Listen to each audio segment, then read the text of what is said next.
حکیم صاحب، معدے کی گرمی کے حوالے سے خاص طور پہ سحری میں جو لوگ رات کا جو افطاری کا ٹائم کچھ چیزیں بچ جاتی ہیں، بعض دفعہ دہی بلے بچ گئے ہیں یا سموسے پکوڑے بچ گئے ہیں، تو والدین جو ہیں یا بہنیں وہ کہتی ہیں کہ یہ بھی سحری میں آپ کھا لیں، یہ ورنہ ضائع ہو جائیں گے. تو رزق ضائع نہیں کرنا چاہیے، تو اس وجہ سے وہ سحری میں وہ چیز شامل کر دی جاتی ہے، گرم کر کے لا دی جاتی ہے اور لوگ وہ کھا لیتے ہیں. اب اس سے بہت زیادہ بعض دفعہ نقصان ہوتا ہے کہ کھٹے ڈکار آنا شروع ہو جاتے ہیں، جلن ہوتی ہے.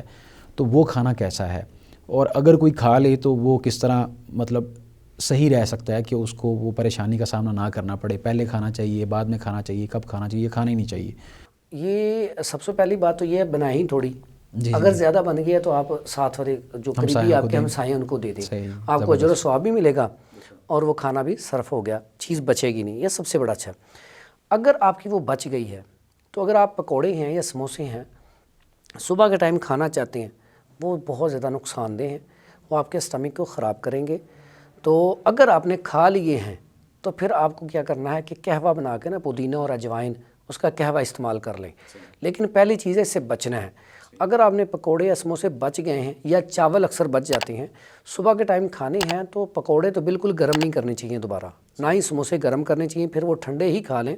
بامر مجبوری بعض اوقات ایسا ہوتا ہے کہ صبح کے ٹائم اور کوئی چیز نہیں ہے تو وہ پکوڑے پڑے تھے وہی کھا لیں، لیکن اسی طرح ٹھنڈے ہی کھا لیں. بعد میں اس کے اوپر سے چائے یا قہوہ وہ استعمال کر لیا جائے تو اس کو انشاءاللہ نقصان نہیں ہوگا. لیکن اس سے بچنا چاہیے. لسی نہیں پی سکتے؟ ہاں، اگر آپ پکوڑے ٹھنڈے کھا کے یا سموسے ٹھنڈے کھا کے لسی پئیں گے تو پھر ظاہری بات آپ کو نقصان کافی زیادہ ہوگا. اسٹمک جو آپ کا وہ مسائل پیدا کرے گا، ٹھیک ہے، تیزابیت گیس ہو جائے گی بہت زیادہ.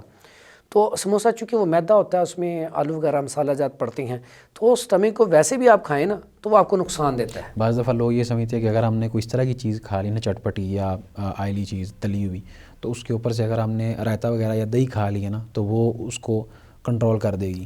اچھا، یہ نا ایک آپ دیکھیں مارکیٹ میں بھی سموسہ جات کی بہت زیادہ شاپس ہیں، یہ آپ دیکھتے ہیں چپس وغیرہ، پکوڑے وغیرہ، تو یہ کھاتے ہیں. ہمارے ایک معاشرے میں چیز بنتی ہے، کھائی جاتی ہے چسکے کے لیے، لیکن اس کا سب سے بڑا نقصان کیا ہوتا ہے کہ ایک تو صفائی کا انتظام نہیں ہوتا اچھا، دوسرا یہ چیزیں کھانے سے نا ہمارے اندر طبیعت میں بہت زیادہ خرابی پیدا ہوتی ہے، خاص کر کے لیور کو بہت زیادہ نقصان. یہ جو سموسہ اور پکوڑا ہے نا، یہ لیور کے لیے بہت نقصان دہ ہے.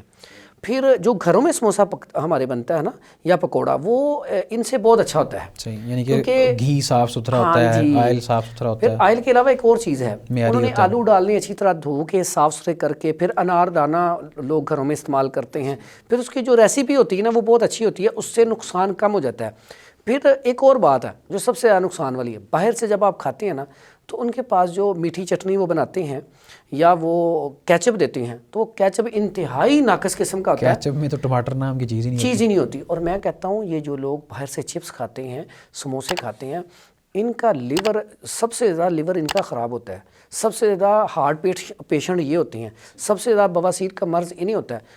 اگر آپ لوگ بڑی بیماریوں سے بچنا چاہتے ہیں تو باہر سے خدارہ یہ جو چٹنی استعمال کرتے ہیں، سموسے یا پکوڑے، ان کا استعمال بند کریں. انتہائی نقصان. اگر آپ کا دل کرتا ہے کبھی تو آپ کوئی چیز بنانا چاہتے ہیں گھر میں بنائیں، خالص بیسن ہوگا. آپ نے جو بیسن استعمال کرنا ہے وہ دال کا اچھا بیسن لیں، تو یہ اچھی چیزیں صاف ستھری، اس میں آپ دھنیا ڈالیں، خشک دھنیا ڈالیں، دوسرا دھنیا ڈالیں، انار دانہ ڈالیں، آلو ہیں آپ کے پاس، وہ ساری ریسیپی گھر میں بنا کے کبھی آپ کا دل کرتا ہے تو وہ استعمال کریں.